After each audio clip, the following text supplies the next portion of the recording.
గతంలో ఆంధ్రప్రదేశ్లో అధికారంలో ఏ ప్రభుత్వం ఉన్నా సరే ప్రత్యర్థులకు సంబంధించినటువంటి ఆస్తులకు ఎట్లాంటి డోకా ఉండేది కాదు. అంటే అధికార పార్టీలో ఉన్న వాళ్ళు అధికార దర్పాన్ని ప్రదర్శించడం, కాసింత డబ్బులు సంపాదించుకోవడం, లేకపోతే పదవులను అనుభవించడం ఇంతవరకే ఆలోచించేవాళ్ళు.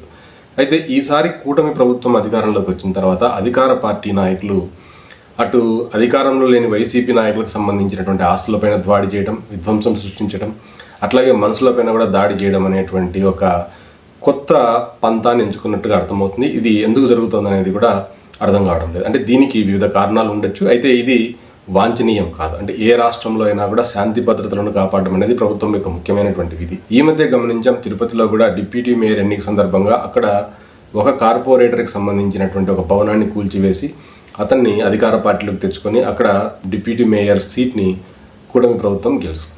ఇట్లాంటి సంఘటనే ఒకటి నంద్యాల జిల్లా ఆళ్లగడ్డలో జరగబోతుందా అని చెప్పి ఇప్పుడు సంకేతాలు వస్తున్నాయి. అయితే ఆళ్లగడ్డలో జరిగేటువంటి సంఘటన మాత్రం పూర్తిగా అధికార పార్టీకి చెందినటువంటి నాయకులే. అంటే ఇద్దరు కూడా టీడీపీకి చెందినటువంటి నాయకులే. ఒకరేమో ఆళ్లగడ్డ ఎమ్మెల్యే అఖిలప్రియ గారు, ఇంకొకరేమో ఏవి సుబ్బారెడ్డి గారు. ఇద్దరు కూడా అధికార పార్టీ టీడీపీలోనే ఉన్నారు. గతం నుంచి కూడా వీళ్ళు టీడీపీ పార్టీలోనే కొనసాగుతున్నారు. అయితే ఏవి సుబ్బారెడ్డి సొంత ఊరు ఆళ్లగడ్డ. ఆయనకు అక్కడ ఆస్తులు, తర్వాత సొంత ఇల్లు ఉన్నాయి. అంటే ఆయన ఫ్యామిలీ మాత్రం నంద్యాలలో ఉంటారు. అప్పుడప్పుడు ఆళ్లగడ్డకు వచ్చి కొన్ని రోజులు ఉండి వెళ్ళిపోతుంటారు.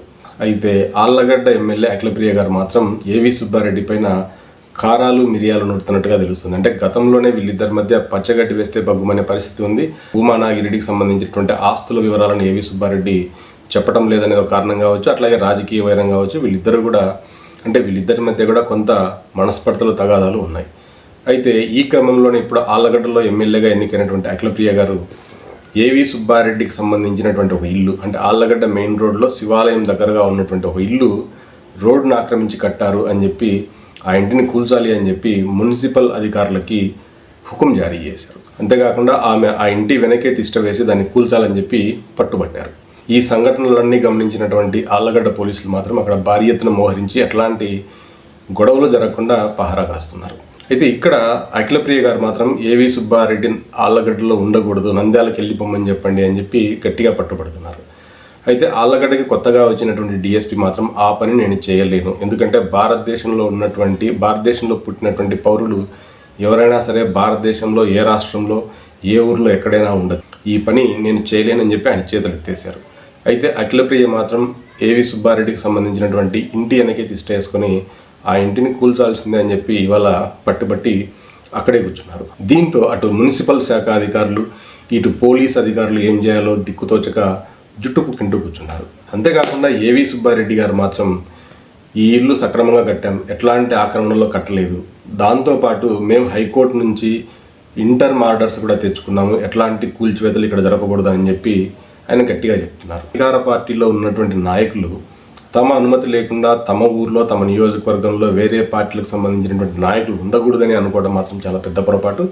భారత రాజ్యాంగం ప్రకారం భారతదేశంలో ఏ నాయకుడైనా లేకపోతే ఏ వ్యక్తి అయినా ఏ ఊర్లో అయినా ఏ రాష్ట్రంలో అయినా తనకు నచ్చినట్టుగా బ్రతకవచ్చు, తనకు నచ్చిన ఉద్యోగం చేసుకోవచ్చు, తనకు నచ్చిన విధంగా ఉండొచ్చు.